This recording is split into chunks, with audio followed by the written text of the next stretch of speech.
Hey YouTube, shooting this video at my aunt's yard, show you that my love of gardening came naturally. So I'm gonna walk you around her yard. Let's go. All of this was just trees. It's about an acre. They live on half and farm half an acre. There are trees here from all over the Caribbean. I grew up eating lunch and some of dinner out of the yard. We were sent out after breakfast and we just roamed. This particular yard is about 26 to 27 years old. Before that we lived, well, I say we because she's just like my mom. We lived in another area, and they'd been there for over 20 years and did the same thing. YouTube, you're gonna enjoy this. Let's go.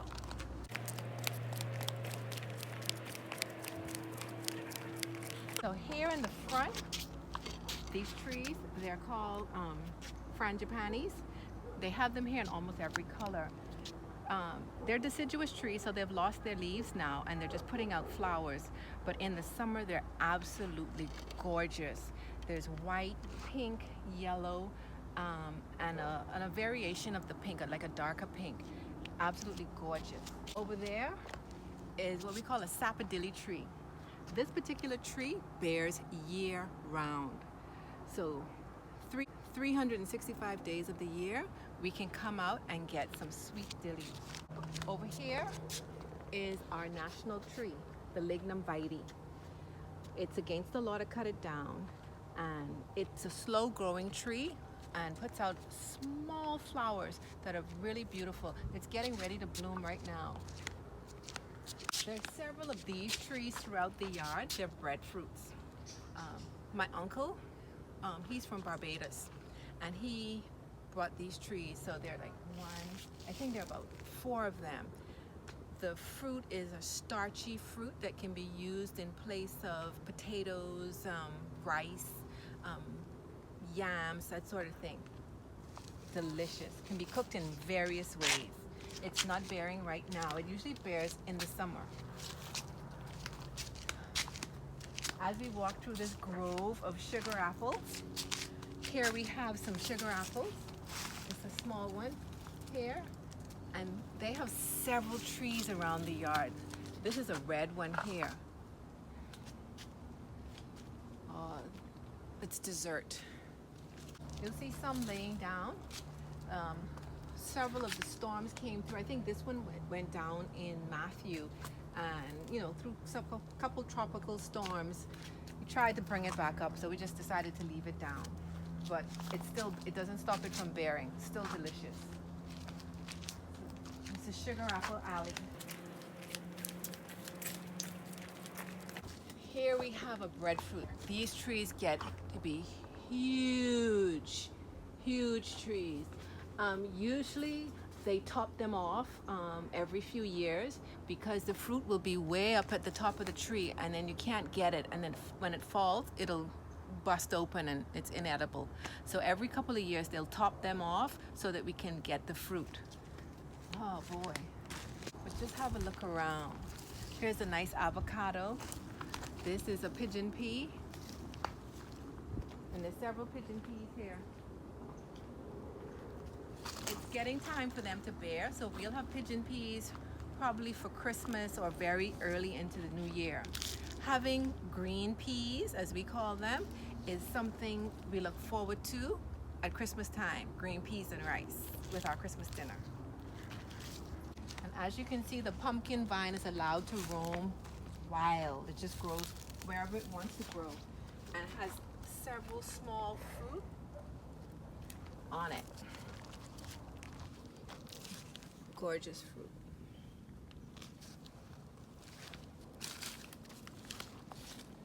Essentially, this can be thought of as a food forest.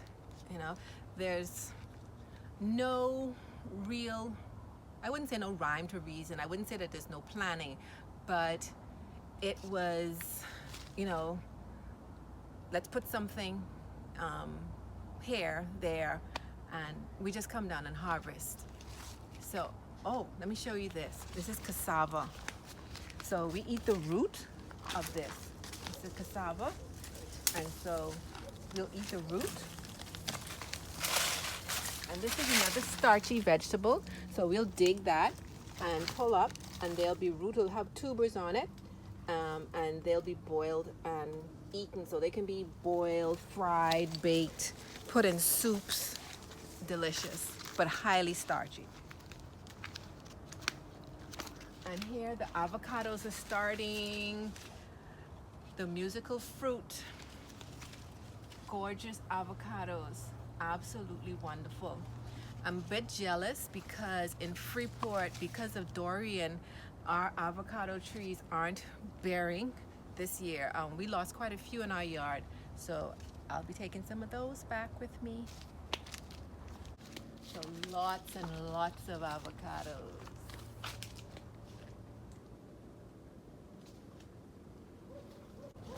There's some plantain there, plantain trees. You know, they're cousin to the banana, and so they're fried, boiled, as well as a starchy vegetable, just like the banana. Random papayas, mangoes, and this right here. Oh, I can't stand it, but it's one of those medicinal plants. Noni.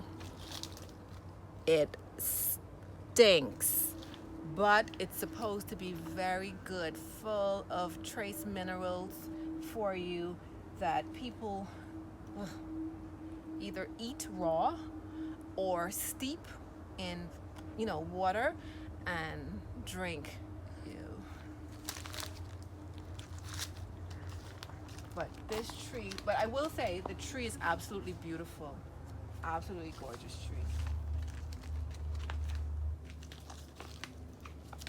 So my uncle, who is 85, he did this with the help of his gardener and his wife, and I learned a lot from them. And one of the things is using leaves as mulch. So they will take all the leaves that drop and bring them together and let them rot down. Either they'll pile them up around the base of trees, or pile them in a heap, let them rot down, and then fertilize areas in the garden. What they also do is, if you see, he'll have piles of rocks. They're the rocks that he would have moved out of the garden because he dug a furrow in here because it was a kind of wet, and so he dug it and took all those rocks and piled them at various places to allow water to drain through the property, so it wasn't pooling. So these are some more avocados, papayas, pigeon peas,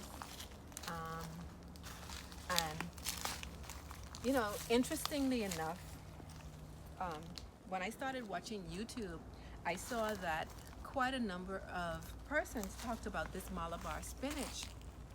It's a weed here, and you know, it's just interesting to see how something that we would buy seeds for, or someone would buy seeds for, we have growing and kind of praying that it wouldn't grow here, but it's just wild. It's all over the place. I never liked this when I was young, and I tolerate it as an adult. And as you can see, it's all over.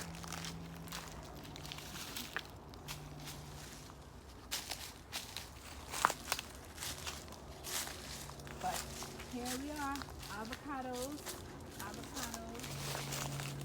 more pigeon peas.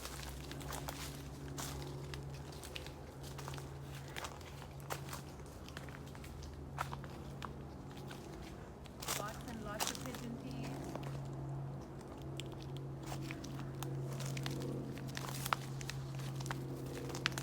And this is what they do to create their compost heap. So as trees are trimmed and various cuttings are done, it's all piled here and allowed to rot down. And so over time, of course, it'll rot down and become compost. And see what I told you about that Malabar spinach? It's everywhere. It's always was such an adventure when we were younger. And when I say we, my cousins and myself, when we were younger, to come down in the garden and be in the forest. We'd climb trees, eat what we wanted, get coconuts out of the trees and drink water. So we never had to go up to the house for much, you know. We just ate and drank right down here. And when we got tired, you sit underneath a tree. This is an interesting fruit. This is called Mami supporter. It's a custard-like fruit. It'll, if you notice, there are quite a clusters of it here. They will ripen to a beautiful yellow, and the meat is dense. I don't like it, but you know, it's all, you know, relative for people, the taste that's acquired. But I don't see any that are ripe, but as you can see, the tree is loaded with fruits. Loaded with fruits. And it's Mami supporter. They will, oh, let me see. See one here. It's not quite right. It looks like the raccoons have been having a feast though. I see some seeds on the ground, but oh, it's not ripe, so I can't open it. But it has a nice dense fruit, very,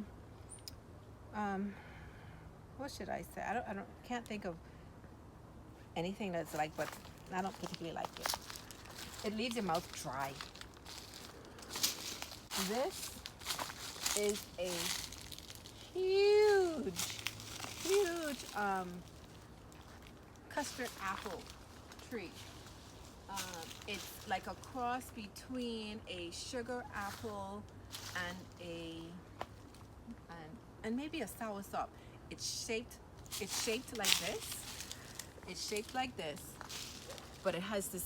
The skin is almost like a sugar apple, but inside it's not as smooth as a sugar apple.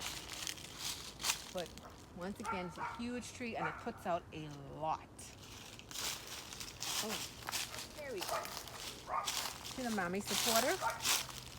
That's what it looks like on the inside. Yeah.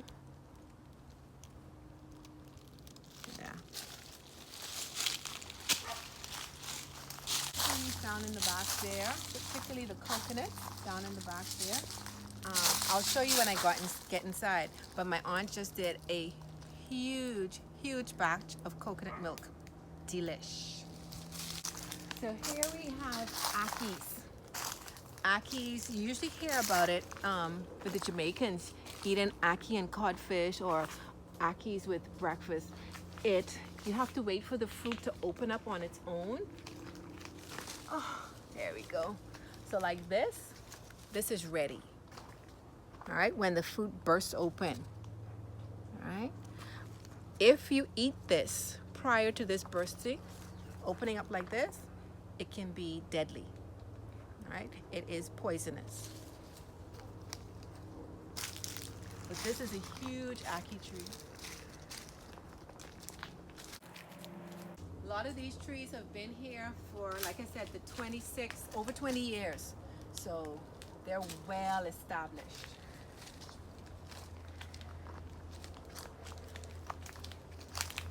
There's some soursop trees there. I'm not sure what this is here. But look at the canopy on these. Aren't these lovely? Look at the size of this tree. Look at it. There's 2 trees, but look at the canopy. It's absolutely marvelous. Huge canopy. Oh, it's a custard apple. See them up there. They're green. Yeah. There's none low enough for me to show you. This is another huge tree. This is what we call a juju. They ripen to these brown, smelly fruit, but it's an acquired taste. it's either you like them or you don't like them. There's no in between with jujus. They can be tart, but I love them. So these are two huge juju trees. Interestingly enough, they are all over the place here in Nassau, but in Freeport, they're like a rare commodity. Go figure. Ooh. Let me show you this too. This is a cherry tree. Look at this cherry tree. I'm gonna walk around this cherry tree and show you just how big this is. Oh wow, it's huge. Huge cherry tree.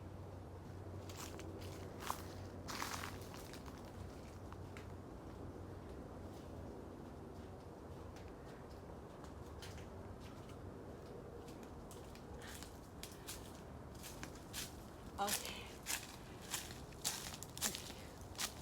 When this is bearing, these cherries it's covered, it's red. Oh Lord, it's so beautiful and delicious. I'm gonna eat this one. A little tart, but good. Now, this tamarind tree, these seeds came, we have native tamarinds here, and they can be sharp. This tamarind seed, the seed for this tree came from the food store. We get some tamarinds here, the sweet tamarinds from Thailand, and my aunt decided 27 years ago to plant this. And this has bore, I think it took almost 10 years for this to bear tamarinds, and it has not stopped since. Now, these are sweet sour. They're not really sour like the native tamarinds, but they're not as sweet as the Thai tamarinds. So we put it down to soil quality, the difference in, the nutrients that the tree is getting, but they're still very good. These aren't ripe yet. These are still green, and you can tell because the seed is still firm. It's not hollow. When they're ripe, they're hollow. All right. So let's go this way.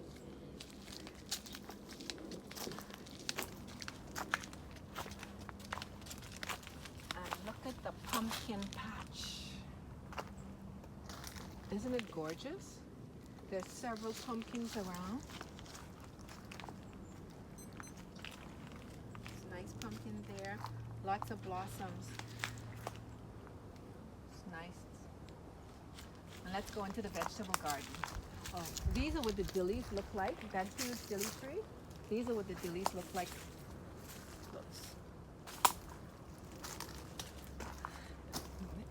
They're immature, but oh my goodness, they are so delicious. So yummy.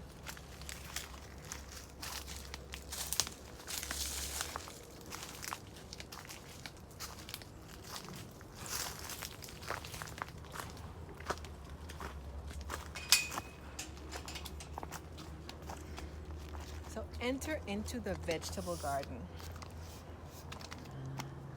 I have known my aunt and uncle to garden all of my life. Just seeing them putter around outside, having to eat the vegetables that I did not enjoy at the time, the fruits of their labor, did not enjoy it, but so thoroughly understand it now. So they've always had a garden, like I told you. So here we look like we have some broccoli and cabbages. That looks like beets over here. This looks like beets here. And some more broccoli, carrots, and broccoli. Over there, some tomatoes, cucumbers, and some peppers.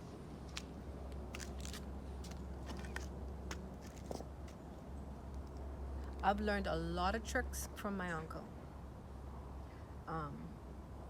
One of them is for ants, coarse grits. You see how he put down, well, this is for cutworms as well as ants. You see how they put down the coarse grits, the yellow grits? That's to prevent the worms and the ants. It is not 100%, but it does work. You know, look what look what worms did to this one. So they put down grits. But I grew up with this. It's in my blood. All right.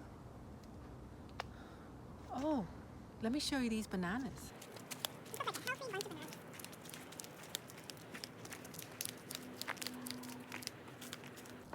Looky here. Just coming out. 1, 2, 3, 4, 5, 6, 7, 8, 9. 9 hands of banana on this bunch. It's gonna be nice. Real nice. Really good. Yep. Okay. That's it.